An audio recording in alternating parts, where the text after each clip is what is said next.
Bosnia, 1994. A Canadian vehicle is sitting completely still in a tree line, invisible, watching a Serbian artillery column pass 40 meters away. The column has no idea the vehicle is there. The crew inside has infrared sensors that can read the engine heat of each truck. They have a radar system that can track moving targets at 25 kilometers. They have a satellite uplink that is, at this exact moment, transmitting the precise grid coordinates of every vehicle in that column directly to NATO command. The Serbian convoy keeps moving. The Canadian vehicle never fires a single round. 3 hours later, NATO aircraft are overhead. The column does not exist anymore. The vehicle that ended it without pulling a trigger weighs 12 tons, runs on 8 wheels, and was designed in a country that most people associate with peacekeeping rather than war. Its name is the Coyote, and the story of how Canada built the most capable battlefield reconnaissance vehicle of the late Cold War, and then quietly stopped talking about what it could actually do, is the story this video is going to tell. If a story like that is new to you, hit subscribe now, because this channel exists to find exactly these weapons nobody else explains. Before this video ends, you will understand 3 things nobody tells you about the Coyote. First, why Canada, a country with no tradition of cutting-edge armored vehicle design, produced something that genuinely surprised American and British military intelligence when they saw its full capability list. Second, why the specific sensor suite inside this vehicle was considered so sensitive that Canada refused to release technical details to its own NATO allies for years. And third, and this is the part that should already be sitting with you, why the Coyote spent years doing things in the Balkans and Afghanistan that the official Canadian government press releases never quite described accurately. The answers to all 3 of these questions point to the same uncomfortable conclusion. Canada built a weapon it did not entirely want its friends to know about. To understand the Coyote, you need to understand what the Canadian Army was trying to fix in 1992. The Cold War had just ended, and Canadian forces had spent 4 decades planning for a war in Europe that never came. A war in which reconnaissance meant driving fast light vehicles towards Soviet positions to locate them before retreating. A simple, dangerous, and fundamentally crude approach to finding the enemy. What replaced that scenario was something the Canadian military had not planned for. The Balkans, complex terrain, no clear front lines, civilians and combatants intermixed. An enemy that knew exactly where Canadian reconnaissance vehicles were looking and adjusted accordingly. The existing Lynx reconnaissance vehicle, a tracked vehicle inherited from the 1960s, could locate things within visual range in good weather. In the fog and forests of Bosnia, in the urban chaos of Sarajevo's outskirts, it was substantially less useful. The requirement that emerged from Canadian military analysis in 1992 was specific in a way that earlier requirements had not been. Find the enemy without being found. Not drive toward them and look. Find them from far enough away that they never know you are looking. The answer General Dynamics Canada produced was built on a Elave 3 chassis, the same 8-wheeled all-terrain vehicle platform that Canadian forces were already operating, meaning the Coyote could be maintained by crews already trained on that system. But what sat on top of that chassis was unlike anything Canada had previously fielded. The Coyote's surveillance suite centered on a mast-mounted sensor package that could extend 6 meters above the vehicle's roof, lifting the sensors high enough to see over terrain features that would have blocked ground-level observation entirely. Inside that mast, a thermal imaging system capable of detecting engine heat at ranges exceeding 20 kilometers. A laser rangefinder accurate to within 5 meters at 15 kilometers. A ground surveillance radar capable of tracking moving vehicles at 25 kilometers and individuals on foot at 10 kilometers. And a data link system that transmitted all of this information in real time, directly, to command elements who could task aircraft or artillery to respond while the Coyote was still watching. Here is what that means in practical terms.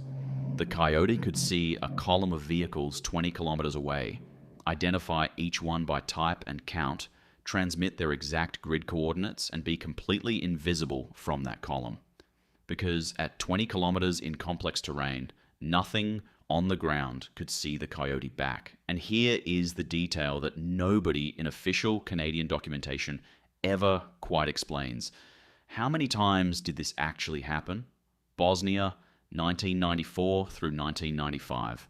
Canadian Coyote crews are operating in the hills above Sarajevo, the mountains of central Bosnia, and the flat agricultural terrain of the Posavina corridor. The Serb forces they are watching have sophisticated signals intelligence capability. They know when radios are transmitting. They know patrol patterns, and they have demonstrated repeatedly that they can locate conventional reconnaissance vehicles through basic observation and informant networks. They cannot locate the Coyote. The mast system means the vehicle can sit in a depression, a tree line, or behind a ridge line, with only the top of the sensor package visible above the crest.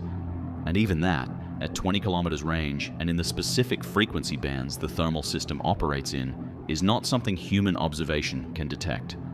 Canadian crews in Bosnia developed a doctrine almost from scratch. Position, extend mast, observe for hours without moving, transmit targeting data, retract mast, reposition before anything can be done about the signal. The Serb military eventually understood that something was watching them. They never found it. But here is the detail that changes the entire story. The Coyote's sensor suite was so capable that when NATO allies formally requested technical specifications in the mid-1990s, Canada declined to provide complete documentation. Not because the technology was uniquely Canadian. Much of the component technology was derived from commercial and allied military sources.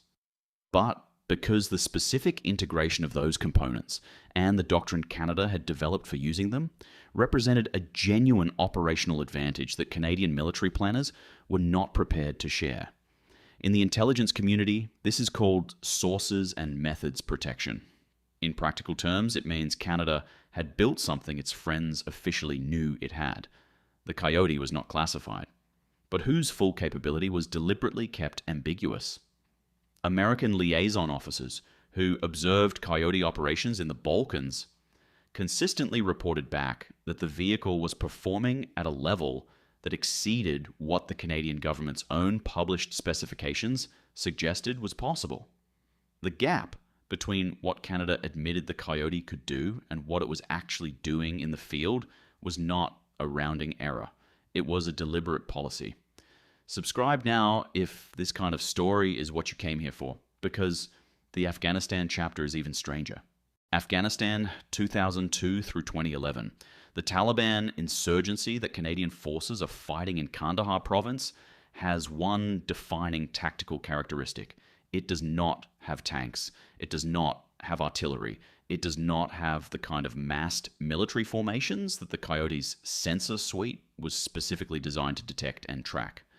What the Taliban has is small groups of fighters moving on foot, on motorcycles, and in civilian vehicles, indistinguishable from the surrounding population until the moment they choose to attack. The Coyote, built to find a Serb artillery column in Bosnia or a Soviet armored formation in Germany, is now being asked to find 3 men with rifles hiding in a pomegranate orchard. And here is what the official after-action reports say about this. The Coyote performed better in this role than any vehicle Canada had previously operated because its ground surveillance radar could track individual people on foot at 10 kilometers, and because the thermal imaging system could detect body heat in conditions, darkness, fog, dust, where every other observation method available to Canadian forces failed. The vehicle built to fight the Cold War that never came turned out to be precisely what was needed for the war nobody had prepared for. Kandahar province, 2006. A Coyote crew has been in a static observation position for 11 hours. They have been watching a compound that Canadian intelligence believes is being used to store improvised explosive device components. The crew has not moved. They have not transmitted on radio. They have not done anything that would indicate to anyone within 20 kilometers that a Canadian vehicle is watching this compound. Over those 11 hours, they have observed and recorded the movement patterns of everyone entering and leaving the building. They have identified by thermal signature a vehicle parked inside the compound wall that has been running its engine periodically. A pattern consistent with charging a battery connected to a triggering circuit. They have transmitted this information through an encrypted data link to a command element that has been building a targeting package around their observations. At hour 11, they watch a Canadian infantryman walk through the compound gate with a search team. The IED components are exactly where the thermal imaging said they would be. The crew retracts the mast, starts the engine, and drives away.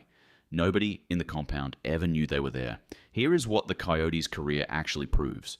Canada built a reconnaissance vehicle in 1995 that was so capable in its primary role that it outperformed what the Canadian government publicly admitted it could do, surprised Allied intelligence services who observed it operating, and then adapted to a completely different kind of war in Afghanistan and performed better there than vehicles specifically designed for that environment.